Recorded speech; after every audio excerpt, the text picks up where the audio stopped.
Bank of Canada won't save sellers in 2025. Selling your home in 2025 doesn't feel like a normal decision anymore. It feels like a gamble. And honestly, that's not just your gut talking. We've got economists split down the middle. The Bank of Canada's next move is completely uncertain, and the headlines are throwing out everything from "now's the time to sell" to "crash incoming." So what's the truth? Is this the best time to list or the worst? In this video, we're not guessing, we're building a real strategy, one that works even when the market doesn't make sense.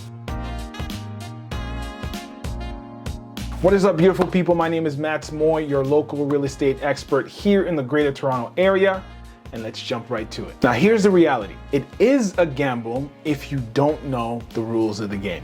Right now, the market's being pulled in multiple directions. Interest rates, global politics, buyer behavior, inventory shift, and none of it is moving in sync. It feels unpredictable because it is.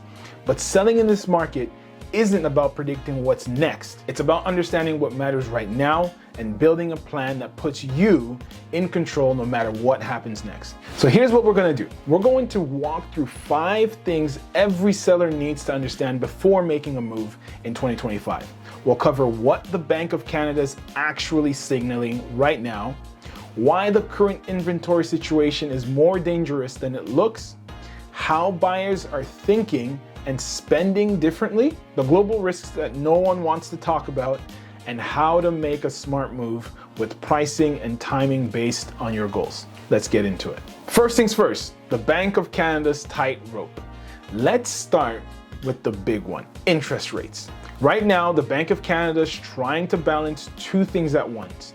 On one hand, they're trying to get inflation under control. On the other, they're trying not to slam the brakes on an already slow economy. They've cut the rate once already, down to 2.75%, and the next big announcement is on July 30th.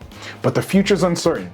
Earlier this year, most people thought we'd see steady rate cuts throughout 2025. But now, inflation's not cooperating. The job market's stronger than expected, and that's got some banks like RBC and Scotiabank saying we might not get another rate cut this year. Others, like CIBC and TD, think we'll see 1 or 2 more this year. So what does that mean for you? It means we're not in a predictable environment. You can't wait around for rate cuts to bring in a flood of buyers. That might happen, or it might not. Your selling strategy needs to work whether the rates stay flat, drop again, or hold until next year. Now, the second thing is the inventory equation. Now let's talk about what's building behind the scenes. Inventory. A lot of sellers right now are waiting.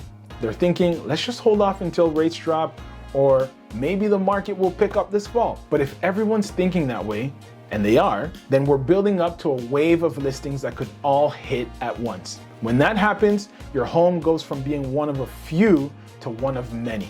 That shift gives buyers more options and puts more pressure on your price. In May 2025, new listings were up 3.1% month over month, but total active listings are still below long-term average. That tells us that the wave hasn't hit yet, but it's coming. And when it does, sellers who thought they were being patient could find themselves competing with a flood. The key question isn't when will the market be better? It's when will I have less competition and more control?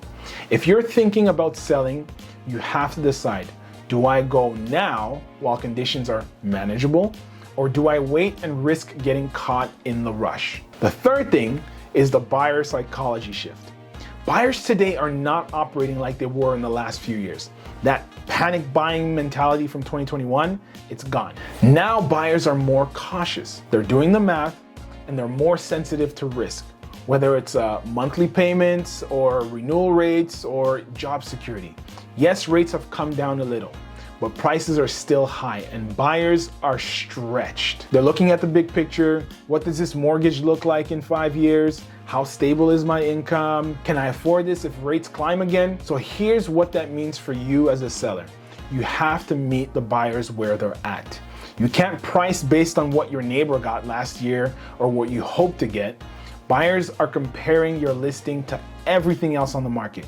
If it looks overpriced, they're not even clicking on it. And you've got to be flexible. Closing dates, repairs, conditions, These things matter more now than ever. If your listing looks difficult to deal with, buyers will move on. Bottom line, if your home doesn't feel like a smart, safe purchase, buyers won't engage. That's the new reality. If you're finding this helpful, hit that subscribe button. I post every week to break down what's really happening in the market so you can make a smart decision with your biggest asset. Now, the fourth thing is the wild card, global and political risks. Now, here's the piece no one wants to talk about, but we can't ignore, global risk. Right now, the biggest threat, trade tensions between Canada and the US, specifically around tariffs. If a trade dispute escalates, we could see job losses, higher costs, and a hit to consumer confidence. That would affect everything, including the housing market. CMHC has already said that if trade issues worsen, home prices could dip by about 2% this year, more in Ontario and BC. And we're already down 1.8% year over year as of May. If that trend accelerates, it won't matter what the Bank of Canada does with its rates. Confidence is what drives buyers.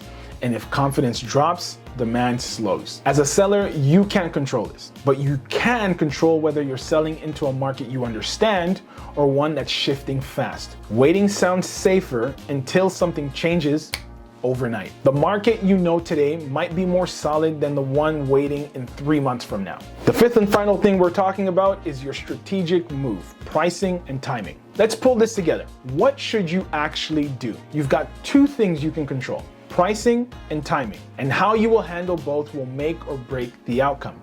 Let's start with pricing. This isn't a market for testing the waters. It's not the time to aim high and see what happens. If you do that, you're likely to sit on the market, lose momentum, and chase buyers down the price ladder later. The smart move, price based on what's actually sold in your area over the last 30 to 60 days, not what's listed and not what sold last year. Real numbers from recent similar properties. That's how you generate interest and potentially multiple offers even in a slow market. Now, timing. Forget trying to hit the perfect date on the calendar. The right time to sell is when the market conditions make sense for your goals. Ask yourself, do I need to sell? If so, don't wait around hoping for perfect conditions.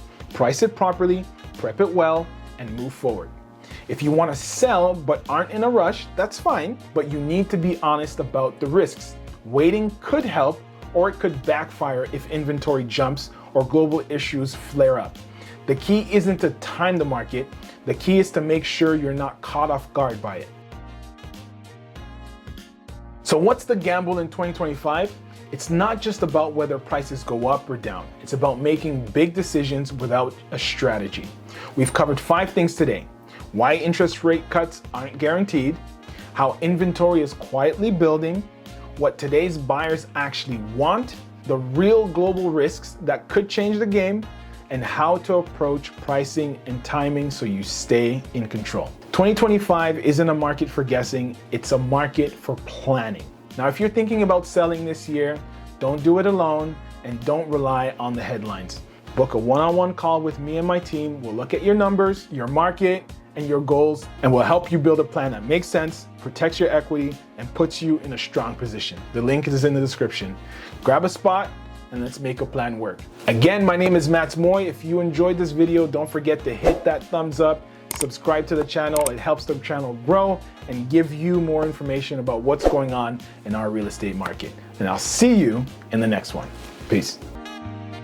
I hope you got some value out of that video. If you did, then go ahead and check out this video here or here. I'm not quite sure where it's gonna be on the screen, but one of these videos, go ahead and check it out.